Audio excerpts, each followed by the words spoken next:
ورحمة الله وبركاته. وعليكم السلام ورحمة الله وبركاته. نحمده ونصلي ونسلم على حبيبه الكريم. أما بعد فأعوذ بالله من الشيطان الرجيم.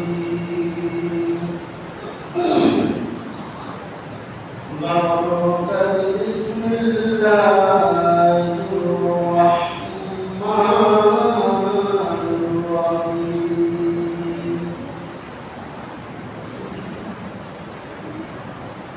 لقد كان لكم في رسول الله أسوة حسنة. صدق الله مولانا العظيم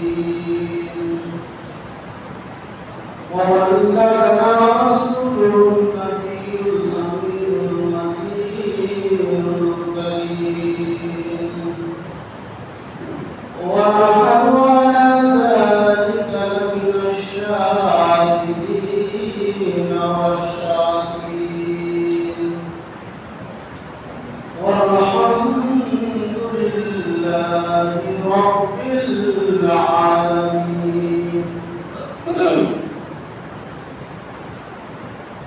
শ্রদ্ধেয় সম্মানিত দিনদার ইমানদার, আজকের জুমার নামাজের জন্য আগত সকল মুসলমান হাজরাত, আল্লাহ সুবহানাহু ওয়া তাআলার প্রতিপত্তির নামে প্রশংসা, যার দয়াতে রহমতে আজকে আমরা সুস্থ শরীরে জুমার নামাজ পড়ার জন্য আসতে পেরেছি। আল্লাহ তৌফিক দিয়েছেন, ক্ষমতা দিয়েছেন, তাই সকলে বলুন আলহামদুলিল্লাহ। তারপরে দরুদ ও সালাম বর্ষিত পয়গম্বর আযম সাইয়্যিদুল মুরসালিন আলাইহিস रहमतुल लिल आलमीन ताजदार मदीना अहमद मुस्तफा सय्यिदना मुहम्मदुर रसूलुल्लाह सल्लल्लाहु ताआला अलैहि वसल्लम की सर्वोपरि दरूद व सलाम बर्षित हो पवित्र मुहम्मद अल्लाहुम्मा बेलाल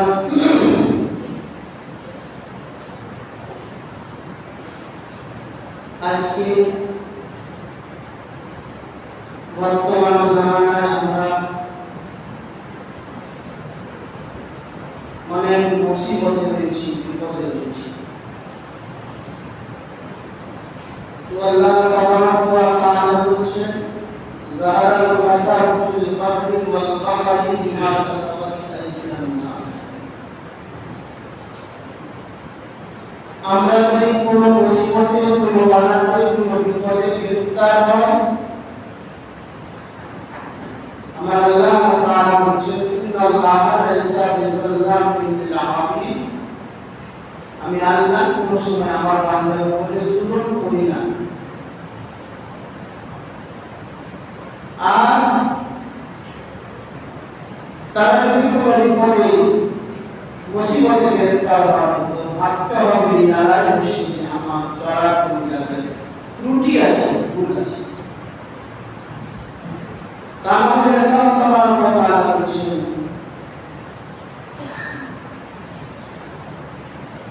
লাকাদ খালাকনাল ইনসানা ফি আহসানি তাকওয়িম। মানুষকে সুন্দর করে, ভালোবেসে, মহব্বত করে সৃষ্টি করেছি। আমার রহমত, আমার দয়া, অনুগ্রহ আমার আপনাদের উপর বর্ষণ হয় যদি তার কিছু কিছু কর্ম আছে যে কর্ম দ্বারা আমাদের উপর থেকে আল্লাহর রহমত বর্ষণ উঠে যায়। ব্রাহ্মণ ইসলামিয়া এই পার্থিব জীবনে আমরা মানুষ সংসারে জড়িত, ব্যবসা বাণিজ্যে জড়িত, অনেক রকমের কাজ কর্মের সঙ্গে লিপ্ত। এর মধ্যে আল্লাহ তাআলা বললেন এই সফলতা অর্জন করতে হবে দুনিয়ায় যদি নবীর গোলাম হয়ে, নবীর আশিক হয়ে, নবীর অনুসরণ করে যদি আপনি কবরে যেতে পারি, তাহলে আমার জীবনটা সফল হবে। আর যদি নবীর অনুসরণ না করে, নবীর আশিক গোলাম না হয়ে, ধর্মদৌলতের দুনিয়ার গোলাম হয়ে যদি কবরে যায়, তাহলে আমার জীবনটাও অসফল। কারণ এই দুনিয়ার জিন্দেগির পরে যে জীবনটা আমি আপনি সবাই পাবো, আলাদা বারজাখের জীবন, ওই জীবনটাকে ভালো করে নিতে পারবো, ওই জীবনটাকে সুখের করে নিতে পারবো, ওই জীবন যে কামিয়াব করতে পারবো,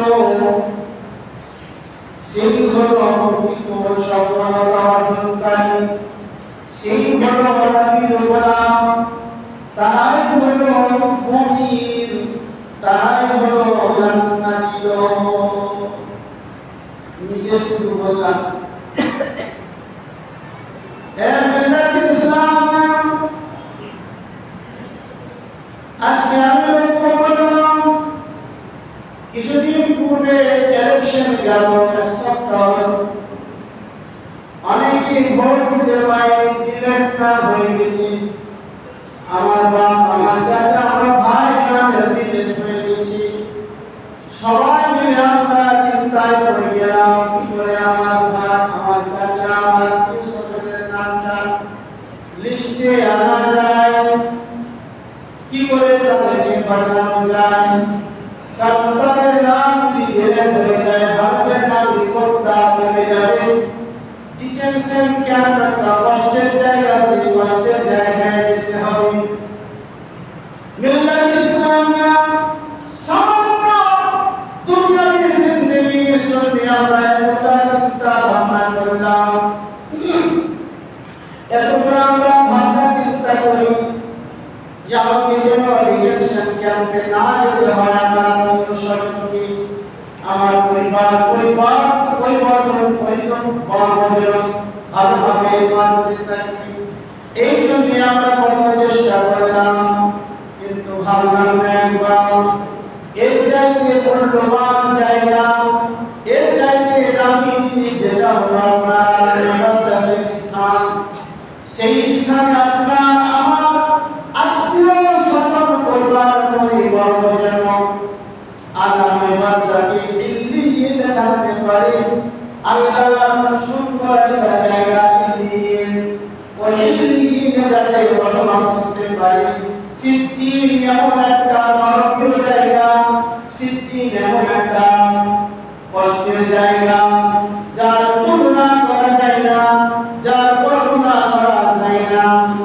আমার পরিবার পরিবর্গ কেমন করে সিজ্জিন থেকে বাঁচবে, আমার ছেলে, আমার আত্মীয় স্বজন, ওই সিজ্জিন কি করে তাদেরকে সিজ্জিন থেকে বাঁচা যায়, এই ভাবনা চিন্তা আমি করলাম না। আমার ছেলের জন্য আমি অনেক ধন সম্পদ করলাম, অনেক টাকা পয়সা জোগাড় করলাম, কিন্তু আমার ছেলেকে আমি সিজ্জিন থেকে বাঁচাবো, এই কাজ আমি করতে পারলাম না। এই রাস্তা আমি নিজের ছেলেকে দিতে পারলাম না, এই পথ আমি আমার আত্মীয় স্বজনকে দেখাতে পারলাম না। বাবা, বোঝা যাবে আপনার আমার জীবন সফল হলো না, অসফল হয়ে গেল। আমি আপনি যত ইবাদত করি জান্নাতে যেতে পারবো না। জান্নাতে যাওয়া যাবে ব্রাদার, এই জন্য আল্লাহ বললেন লাকাদ কানা লাকুম ফি রাসূলিল্লাহি উসওয়াতুন হাসানাহ। এই ব্রাদার, আল্লাহ বলছেন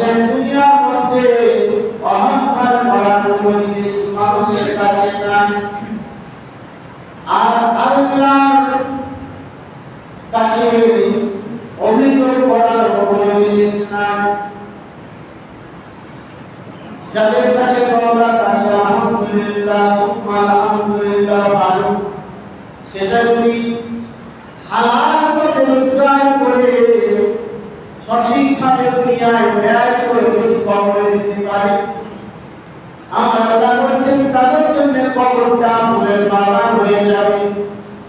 যাদের দৌলত নাই, অভিযোগ আপিল করার কিছু নাই, কারণ আল্লাহ তাআলা বলেন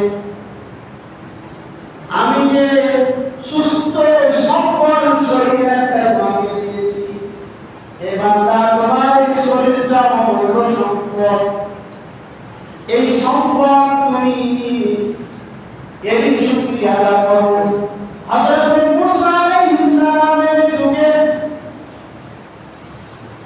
নবী মুসা আল্লাহর সঙ্গে কথা বলার জন্য যেতেন তুর পাহাড়ে। রাস্তায় একটা লোকের সঙ্গে দেখা হলো। মুসা নবীকে বলেন, মুসা গো, আল্লাহ আমাকে এত দৌলত দিয়েছে, এত দৌলত দিয়েছে, আমি আর এত দৌলত নিতে চাই না।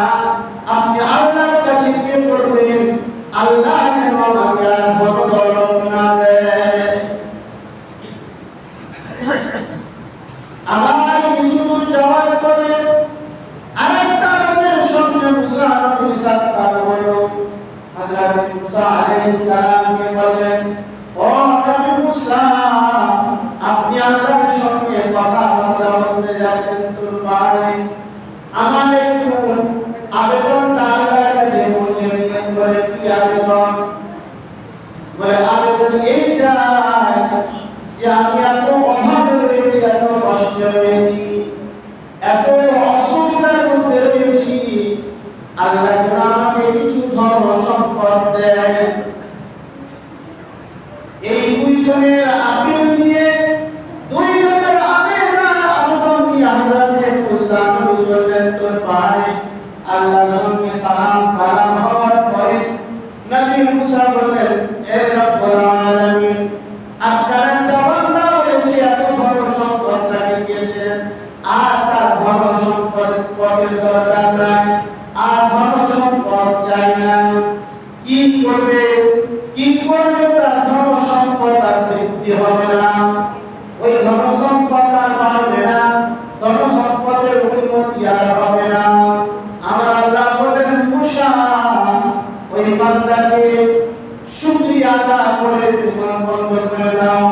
ওই বান্দা যেন আমার শুকরিয়া আদা করা ছেড়ে দেয়, ওই বান্দা যেন আমার শুকরিয়া আদা না করে, আস্তে আস্তে তার ধন সম্পদ কমে যাবে।